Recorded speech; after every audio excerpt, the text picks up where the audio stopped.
Wilt thou have this woman to thy wedded wife? Ever notice how the only places where you might still hear the word thou in modern English is in situations where we're trying to sound as formal and serious as possible? Here's the irony.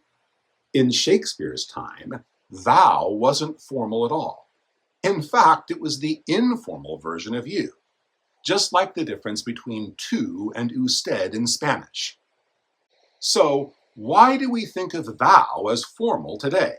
And why did we stop using it? In my earlier video, I shared 20 of the most common words and phrases you need to know to unlock Shakespeare's plays, but I left out one obvious example: thou and all its variations. Thy for your, thine for yours, to thee instead of to you, verb conjugations like thou art instead of you are, and the many other conjugations of verbs under the thou form. But besides the fact that we could go on forever listing those different conjugations, although it helps to know that it's usually just adding a t, st, or est to the end of the you conjugation, thou goest, dost thou, thou shalt, etc., etc. The other reason I left it out is because this word deserves its own discussion. And the story of why thou became archaic is the same story as why we no longer say sirrah, which I touched on in that earlier video.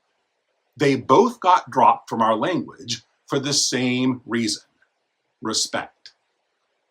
In Shakespeare's day, you could speak formally or informally, but you'd never use the informal version when speaking to royalty, just like you'd never address them as sirrah instead of sir, because it would be disrespectful.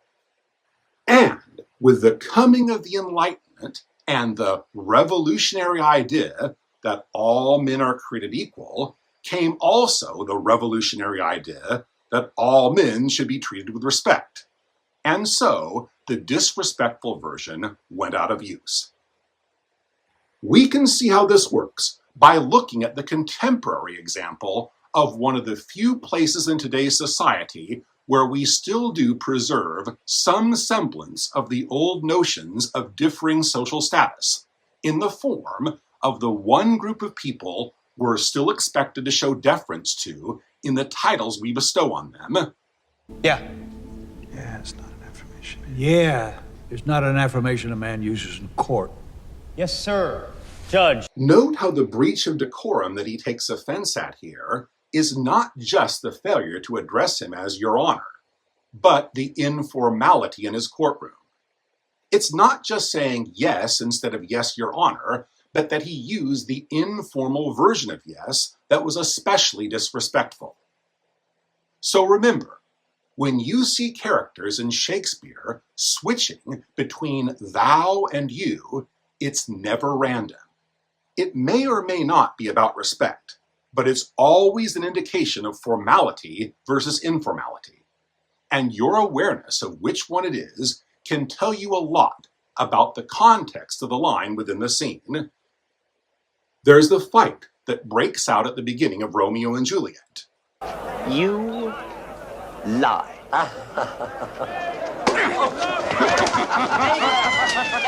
These are the servants of the Capulets fighting those of the Montagues.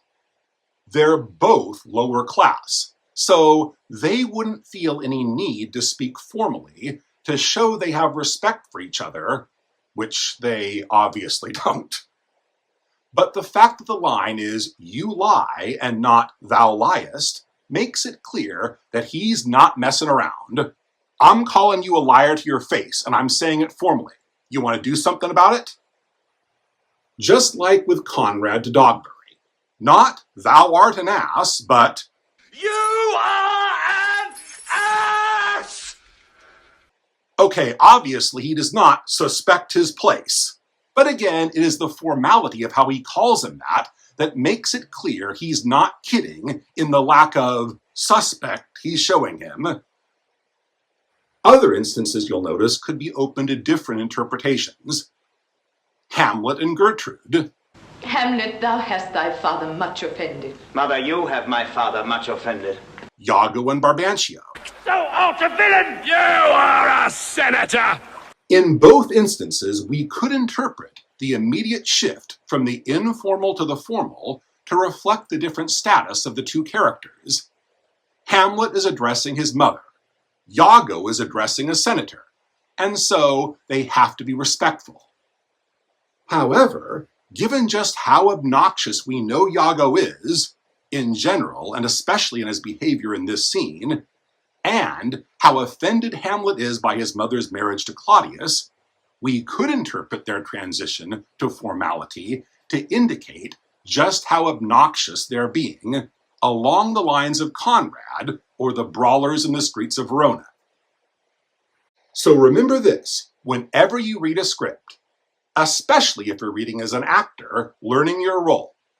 The writer chose the words he or she did for a reason. The words that some actors might change them to may technically be synonyms, but the specific word choice always means something, and it might completely change how you understand the scene. If you like this video, please consider subscribing for more performing arts related content on this channel. And let me know, what's your favorite Shakespeare moment where a single word changes everything? Drop it in the comments and let's talk. I'll see you next time.